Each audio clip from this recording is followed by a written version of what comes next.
Hello friends, welcome back to our latest job recruitment YouTube channel.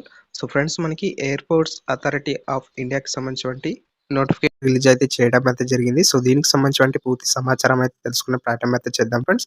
So ముందుగా మన వీడియోని ఒక లైక్ అయితే చేయండి. మీరు లైక్ చేస్తే నాకు కొంచెం సపోర్టింగ్ అయితే ఉంటుంది కాబట్టి వీడియోని ఖచ్చితంగా అయితే లైక్ అయితే చేయండి. అదేవిధంగా ఛానల్ని కొత్తగా విజిట్ చేసుకుంటే ఖచ్చితంగా మన ఛానల్ని సబ్స్క్రైబ్ అయితే చేయండి ఫ్రెండ్స్. సో ఇంకా వీడియోలోకి అయితే వెళ్ళిపోదాం.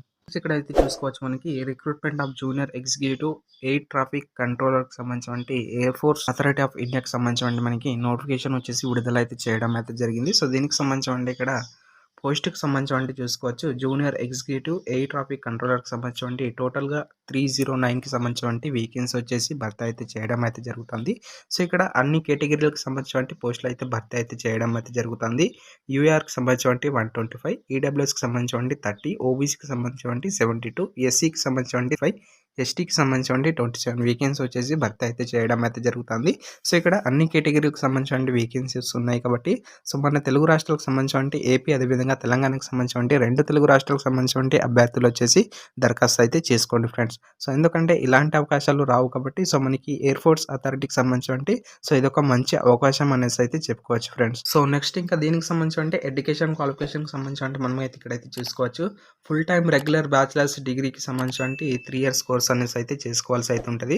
సో దీనికి సంబంధించి బీఎస్సీకి సంబంధించి with physics and mathematics subjects అయితే ఉండాల్సి అయితే ఉంటుంది. సో మీరు అప్పుడైతే పోస్టులకు సంబంధించి దరఖాస్తు అయితే చేసుకోవచ్చు ఫ్రెండ్స్.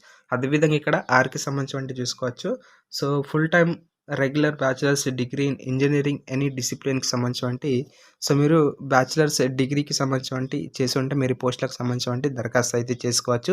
సో అక్కడ సబ్జెక్ట్ చూస్తున్నట్లయితే ఫిజిక్స్ అండ్ మ్యాథమెటిక్స్ వచ్చేసి మ్యాండేటరీ ఫ్రెండ్స్. సో అక్కడ ఖచ్చితంగా వచ్చేసి ఫిజిక్స్ అండ్ మ్యాథమెటిక్స్ సబ్జెక్ట్ అయితే ఉండాల్సి అయితే ఉంటుంది. సో మీరు అప్పుడైతే పోస్టులకు సంబంధించి దరఖాస్తు అయితే చేసుకోవచ్చు. అదేవిధంగా డిగ్రీ ఇన్ ఇంజనీరింగ్ సంబంధించి సో ఏదైనా ఇంజనీరింగ్ సంబంధించి ఇక్కడైతే చూసుకోవచ్చు. సో దానికి సంబంధించి physics and mathematics should be subjects అనేసి అయితే ఇక్కడైతే చూసుకోవచ్చు మనకి. So physics and mathematics subjects అయితే ఖచ్చితంగా అయితే ఉండాల్సి అయితే ఉంటుంది. సో మీరు అప్పుడైతే పోస్టులకు సంబంధించి దరఖాస్తు అయితే చేసుకోవచ్చు ఫ్రెండ్స్. అదేవిధంగా ఇక్కడ candidate shall have minimum proficiency in both spoken and written English of the level of 10+2 స్టాండర్డ్కి సంబంధించి the candidate shall have passed in English as one of the subject in 10th or 12th స్టాండర్డ్కి సంబంధించి ఇక్కడైతే చూసుకోవచ్చు friends. So next ఈ పోస్టులకు సంబంధించి age ఎంత ఉండాలంటే ఇక్కడైతే చూసుకోవచ్చు. సో ఏజ్ లిమిట్కి సంబంధించి మ్యాక్సిమం వచ్చేసి 27 years వరకు కూడా అయితే అప్లై అయితే చేసుకోవచ్చు. ఏజ్ రిలాక్సేషన్కి సంబంధించి ఇక్కడ అప్పర్ ఏజ్ లిమిట్కి సంబంధించి ఎస్సీ ఎస్టీ క్యాండిడేట్స్కి సంబంధించి 5 సంవత్సరాల నుంచి అయితే ఎక్స్ట్రాగా అయితే ఉండడం అయితే జరుగుతుంది. సో ఓబీసీకి సంబంధించి 3 సంవత్సరాల నుంచి అయితే వయోపరిమితి అయితే ఉండడం అయితే జరుగుతుంది ఫ్రెండ్స్. అదేవిధంగా ఈ పోస్టులకు సంబంధించి సాలరీ ఏ విధంగా ఉంటుందంటే సో ఇక్కడైతే చూసుకోవచ్చు. గ్రూప్ బికి సంబంధించి లెవెల్ 1 పే స్కేల్కి సంబంధించి ఇక్కడ 40,000 నుంచి సో 1,40,000 వచ్చేసి సాలరీ అనేసి అయితే ఉండడం అయితే జరుగుతుంది. సో బేసిక్ సాలరీకి సంబంధించి 40,000 సాలరీ నుంచి అయితే స్టార్ట్ అయితే అవ్వడం అయితే జరుగుతుంది. సో దీనికి సంబంధించి అలవెన్సెస్ కూడా అయితే భర్తీ అయితే అవ్వడం అయితే జరుగుతుంది. సో మీరు ఇక్కడ అయితే చూసుకోవచ్చు. In addition to basic pay dearness అలవెన్సెస్కి సంబంధించి 35% వచ్చేసి మనకి బేసిక్ పేకి సంబంధించి HRA and other benefits which include CPF gratuity social security స్కీమ్కి సంబంధించి అదేవిధంగా మెడికల్ బెనిఫిట్స్కి సంబంధించి ఎక్స్ట్రా ఎయిర్పోర్ట్ అథారిటీ ఆఫ్ ఇండియాకి సంబంధించి రూల్స్కి సంబంధించి మనకి సో ఎక్స్ట్రా బెనిఫిట్స్ అనేసి అయితే ఉండడం అయితే జరుగుతుంది friends. Approximate CTC for the post of junior executive would be 13 lakhs per annumకి సంబంధించి ఇక్కడైతే చూసుకోవచ్చు ఫ్రెండ్స్. సో నెక్స్ట్ ఈ పోస్టులకు సంబంధించి సెలెక్షన్ ప్రాసెస్ ఏ విధంగా ఉంటుందంటే ఇక్కడైతే చూసుకోవచ్చు. ఫస్ట్ వచ్చేసి కంప్యూటర్ బేస్డ్ టెస్ట్కి సంబంధించి కండక్ట్ అయితే చేయడం అయితే జరుగుతుంది. So post of junior executive air traffic కంట్రోలర్కి సంబంధించి సో ఎగ్జామ్కి సంబంధించి ఎటువంటి నెగిటివ్ మార్కింగ్ అనేసి అయితే లేదు ఫ్రెండ్స్. సో ఎటువంటి నెగిటివ్ మార్కింగ్ అనేసి అయితే లేదు. On the basis of their performance in computer based టెస్ట్కి సంబంధించి candidates will be short listed for applications వెరిఫికేషన్కి సంబంధించి అదేవిధంగా వాయిస్ టెస్ట్ ఫిజికల్ మెడికల్ ఎగ్జామినేషన్కి సంబంధించి ఇక్కడ బ్యాక్గ్రౌండ్ వెరిఫికేషన్ అయితే చేయడం అయితే జరుగుతుంది. కంప్యూటర్ బేస్డ్ టెస్ట్కి సంబంధించి మంచి పర్ఫార్మెన్స్ ఇచ్చినటువంటి అభ్యర్థులకు సంబంధించి సో మెరిట్ టెస్ట్ వచ్చేసి షార్ట్ లిస్టింగ్ అయితే చేయడం అయితే జరుగుతుంది. సో షార్ట్ లిస్టింగ్ చేసిన తర్వాత అభ్యర్థులకు సంబంధించి సో బ్యాక్గ్రౌండ్ వెరిఫికేషన్ అయితే చేయడం అయితే జరుగుతుంది. సో దాని తర్వాత వచ్చేసి మీకు అన్ని వెరిఫికేషన్ చేసిన తర్వాత సో మీకు అయితే ఉద్యోగం వచ్చేసి ఇవ్వడం అయితే జరుగుతుంది ఫ్రెండ్స్. సో నెక్స్ట్ ఇంకా ఈ పోస్టులకు సంబంధించి ఏ విధంగా దరఖాస్తు చేసుకోవాలంటే ఇక్కడైతే చూసుకోవచ్చు. సో, హౌ టు అప్లై అనేసి అయితే ఇక్కడైతే చూసుకోవచ్చు. Candidates are required to apply online through ద్వారా అయితే చేసుకోవాల్సి అయితే ఉంటది. సో, కేవలం ఇది ఆన్‌లైన్ ద్వారా అయితే చేసుకోవాల్సి అయితే ఉంటది. సో, దీనికి సంబంధించినటువంటి అఫీషియల్ వెబ్‌సైట్ వచ్చేసి ఇక్కడైతే చూసుకోవచ్చు. So, www.ai.aero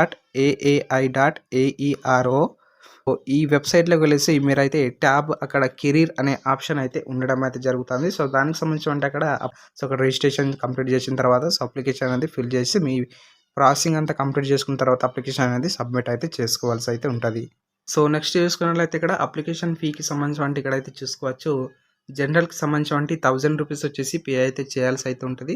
so, with including జీఎస్టీతో కలిపి ₹1000 వచ్చేసి పే అయితే చేయాల్సి అయితే ఉంటది. అదేవిధంగా ఇక్కడ ఎస్సీ, ఎస్టీ, పీడబ్ల్యూడీ అప్రెంటిస్ క్యాండిడేట్స్‌కి సంబంధించి who have successfully complete 1 year of apprenticeship ట్రైనింగ్‌కి సంబంధించి ఎయిర్‌పోర్ట్ అథారిటీ ఆఫ్ ఇండియాకి సంబంధించి ఎవరైతే అప్రెంటిస్‌షిప్ ట్రైనింగ్ కంప్లీట్ చేసుకుంటారో సో, వాళ్ళకి సంబంధించి అదేవిధంగా ఫీమేల్ క్యాండిడేట్స్‌కి సంబంధించి ఎటువంటి ఫీ అనేది లేదు ఫ్రెండ్స్. సో, ఫీ నుంచి మినహాయింపు అయితే ఉండడం అయితే జరుగుతుంది. అదేవిధంగా ఇక్కడ మనకి ఇంపార్టెంట్ డేట్స్ అయితే చూసుకోవచ్చు ఫ్రెండ్స్. ఈ పోస్టులకు సంబంధించి ఎప్పటి నుంచి ఎప్పటి వరకు దరఖాస్తు చేసుకోవాలంటే ఇక్కడైతే చూసుకోవచ్చు. So, opening date for online అప్లికేషన్‌కి సంబంధించి 25 ఏప్రిల్ 2025కి సంబంధించి ఆన్‌లైన్ అప్లికేషన్ అనేది స్టార్ట్ అయితే అవ్వడం అయితే జరుగుతుంది. అదేవిధంగా క్లోజింగ్ డేట్‌కి సంబంధించి 24 మే 2025కి సంబంధించి సో, ఆన్‌లైన్ క్లోజ్ డేట్‌కి సంబంధించి ఇక్కడైతే చూసుకోవచ్చు. సో, నెక్స్ట్ మనకి tentative date of computer based టెస్ట్‌కి సంబంధించి విల్ బి అనౌన్స్డ్ ఏఏఐ వెబ్‌సైట్‌కి సంబంధించి అఫీషియల్ వెబ్‌సైట్‌లోకి సో, మీరైతే చెక్ అయితే చేస్తూ ఉండాల్సి అయితే ఉంటది ఫ్రెండ్స్. తర్వాత వచ్చేసి వాళ్ళైతే ఇన్ఫార్మ్ అయితే చేయడం అయితే జరుగుతుంది. సో, మీరు అఫీషియల్ వెబ్‌సైట్‌ని చెక్ అయితే చేస్తూ ఉండాల్సి అయితే ఉంటది ఫ్రెండ్స్. సో, ఇది ఫ్రెండ్స్ ఈ వీడియో మీకు యూజ్‌ఫుల్ అయితే ఖచ్చితంగా మన వీడియోని ఒక లైక్ అయితే చేయండి. అదేవిధంగా మీ ఫ్రెండ్స్ అండ్ ఫ్యామిలీస్ కూడా ఈ వీడియోని వచ్చేసి షేర్ అయితే చేయండి. మీకేమైనా డౌట్స్ ఉంటే కింద కామెంట్ బాక్స్‌లో కామెంట్ అయితే చేయండి. అదేవిధంగా ఛానల్‌ని కొత్తగా విజిట్ చేసుకుంటే ఖచ్చితంగా మన ఛానల్‌ని సబ్స్క్రైబ్ అయితే చేయండి ఫ్రెండ్స్. Thanks for watching.